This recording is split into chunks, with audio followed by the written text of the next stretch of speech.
নমস্কার বন্ধুরা। 90-এর দশকের জনপ্রিয় অভিনেত্রী দিব্যা ভারতীকে চেনেন না এমন লোক খুঁজে পাওয়া যাবে না বললেই চলে।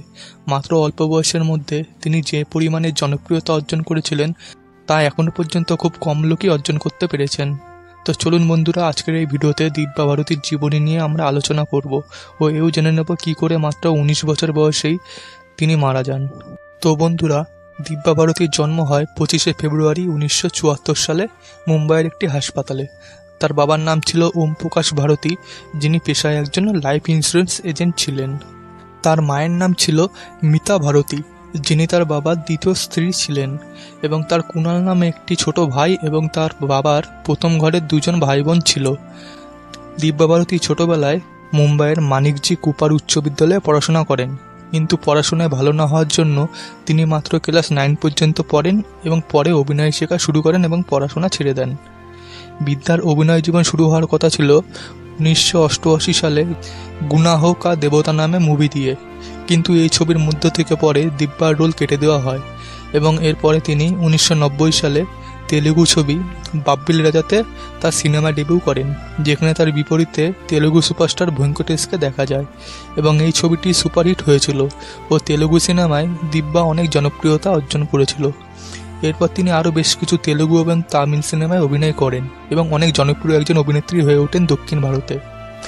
এরপরে 1992 সালে বলিউডে তার প্রথম ছবি বিশ্বাত্মা মুক্তি পায়, যেখানে তিনি সানি দেওয়ালের সাথে অভিনয় করেন।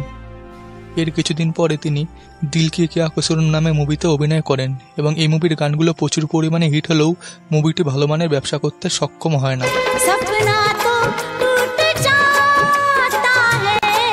এর কিছুদিন পরে চলে আসে তার ব্লকবাস্টার মুভি শোলা और শবনম, যা তাকে খ্যাতির চূড়ায় পৌঁছে দেয় এবং এই মুভিতে তিনি তখনকার সুপারস্টার গোবিন্দার সাথে কাজ করেন এবং এই মুভিটি একটি অল টাইম ব্লকবাস্টার হয়।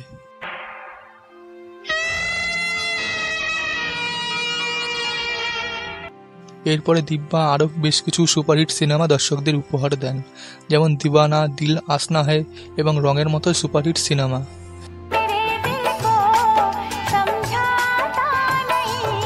এর কিছুদিন পরেই 10ই মে 1992 সালে দিব্যা ভারতী পরিচালক সাজিদ নাদিয়ালকে বিবাহ করেন। বন্ধুরা, শোনা যায় তারা দুজনে প্রথম দেখাতে দুজনকে ভালোবেসে ফেলেছিলেন শোলা और শবনম মুভির সেট থেকে এবং কিছুদিন প্রেম করার পরই তারা বিয়ে করার সিদ্ধান্ত নেন। এর কিছুদিন পরে 5ই এপ্রিল 1993 সালে দিব্যা ফ্ল্যাট থেকে পড়ে মারা যান। বন্ধুরা, দিব্যা মুম্বাইয়ের একটি 5তলা ফ্ল্যাটে থাকতো। প্রত্যক্ষদর্শীদের কথা অনুযায়ী দিব্যা তার ফ্ল্যাটের ব্যালকনি থেকে পা পিছলে নিচে পড়ে যান এবং সাথে সাথেই তার মৃত্যু হয়। বন্ধুরা, দিব্যা ভারতীর মৃত্যু সত্যিই কি পা পিছলে পড়েছিল নাকি আত্মহত্যা ছিল, কেউ এখনো ঠিক মতো করে বলতে পারেনি। এই প্রশ্নটি সারা জীবন তার সাথে রহস্যই হয়ে থেকে গেছে। তো বন্ধুরা, এই ছিল বলিউডের 90-এর দশকের জনপ্রিয় নায়িকা দিব্যা ভারতীর জীবন কাহিনী।